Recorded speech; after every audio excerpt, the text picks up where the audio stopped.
Also in Montreal, Canadians are 99+% hopelessly blue-pilled. Americans do not understand how it is here. Some in New York, California, and Oregon are based, not even comparable. Hoping to get the F out soon as well. I'm actually amazed at how many people don't know how insane it was. In Canada, in Quebec in particular, but in Canada as a whole. Vaccine passports to enter stores. To enter stores. Hold on. Where is it? Here it is. Here it is. Let's just watch this. I'm going to let this play for a few minutes and get to some super chats. Hold on. I don't think this is a Viva family. All right. It's going to be a different vlog today. I don't know which channel this is going to go on. It's either going to go on Viva Fry or Viva Family. Which channel should it go on, Aaron? I don't think this is a Viva family.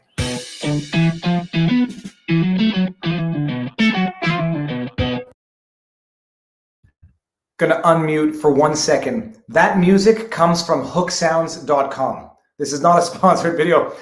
I just totally forgot. I have a promotional link with them. But royalty-free music, hooksounds.com. That's become my defining intro. But carrying on with this, man. What happened? Explain to the camera what happened. They're now asking for vaccine passport at Winners, which is like the little department store, and Sport Expert, where you get your winter coats. And that's it. Okay, and the funny thing is, there are some people standing outside. Looks like they weren't allowed in. I'm gonna go see. I'm gonna go see for myself. Someone DM. What is it called? I lost my words. I haven't even gotten started. Someone tagged me on Twitter with an image from inside a Walmart where they had the little cubicle prisons for the unvaccinated or people who don't show the passport if they want to go to the pharmacy. And I said, I have to see it. What are you doing? Oh no! It's either the half mask or the full face, or we could do both at the same. It's obligatory. It's required. And then if you can't get in, can't get in. 100 square meters. I can get flowers. I can get whatever that is.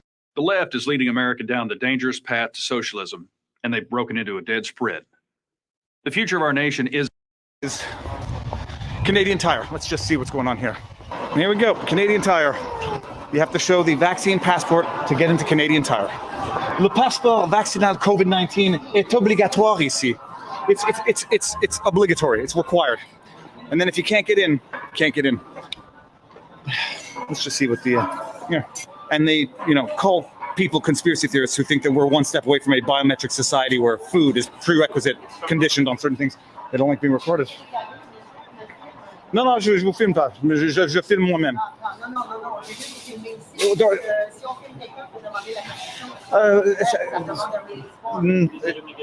Non, je ne veux pas rentrer ici avec le passeport vaccinal. Yeah. Non, vous pouvez demander un code QR pour un individu, mais on ne peut pas vous filmer. C'est incroyable.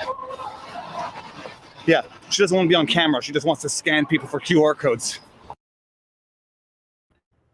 Now, I'll be the first to admit I was angry. And I wasn't trying to give the employees a hard time. I was enraged that this had actually become my Canada. And by the way, I've talked about the disparate impact that these racist, sexist, and unconstitutional policies have on certain communities. I've talked about it because it's true. Latino Canadians, Black Canadians, Indigenous Canadians, statistically, are under-vaccinated.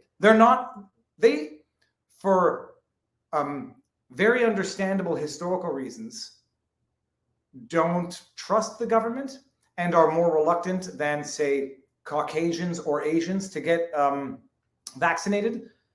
So the policy that the government is implementing has a disparate impact on racial minorities, specifically Black, Latino, and Indigenous Canadians.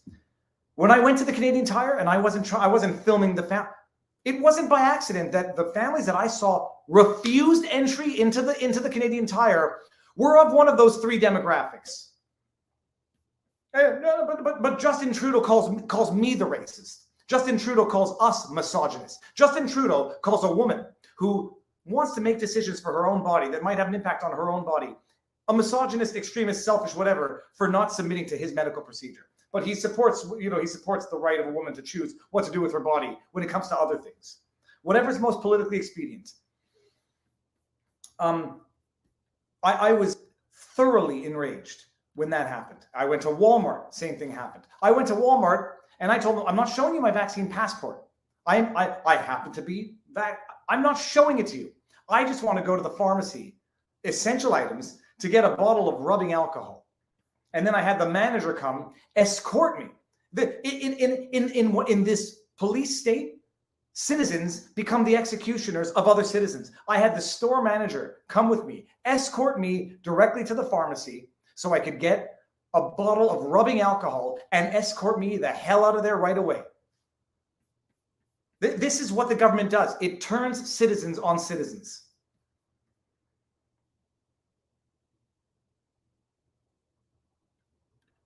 Tim Otts. You should explain why such can happen in Canada nationally and not in the US constitutional government differences. Well, here, you know what? I think it's a historical difference. It's a historical difference of a country that fought for its independence versus one that had its independence bequeathed to it from a sovereign. America was a Wild West for a bit. America had to fight tooth and nail to gain their independence. They understood, after having done that, why it's necessary to have something of a constitution. They understood why certain things were extremely important in order to ensure that they would never again be found as the oppressed under the regime of an oppressive government. Canadians, historically, a different history, different culture that was born out of that. There are a lot of Canadians who say this is too far even for a complacent, someone who has the tendency to defer to authority. But it's a historical difference that comes out of the experiment that is the US versus Canada as a historical nation. And it's funny actually.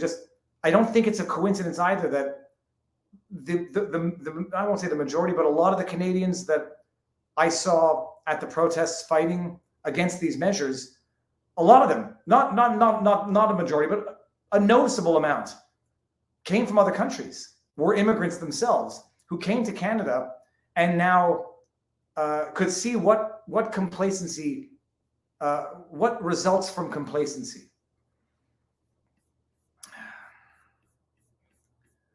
They asked for vaccine passports to enter department stores. And by the way, you didn't see the portion of the video where we explained why. Department stores with more than 1,500 square feet or square meters, whatever. It has to be square feet. That's meters. Based on surface area, department stores above a certain surface area had to require vaccine passport proof from people to enter, but small stores didn't. Explain that logic to me.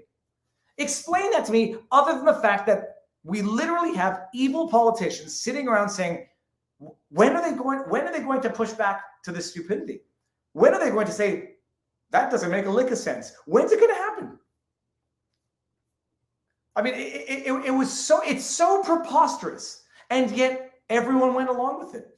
I mean, to some extent, so did I. I wore the face mask. I didn't show the passport. Everyone went along with it, save and except for Rebel Media, Justice Center for Constitutional Freedoms, JCCF, and some eccentrics who got arrested because they refused to do it. They refused to submit.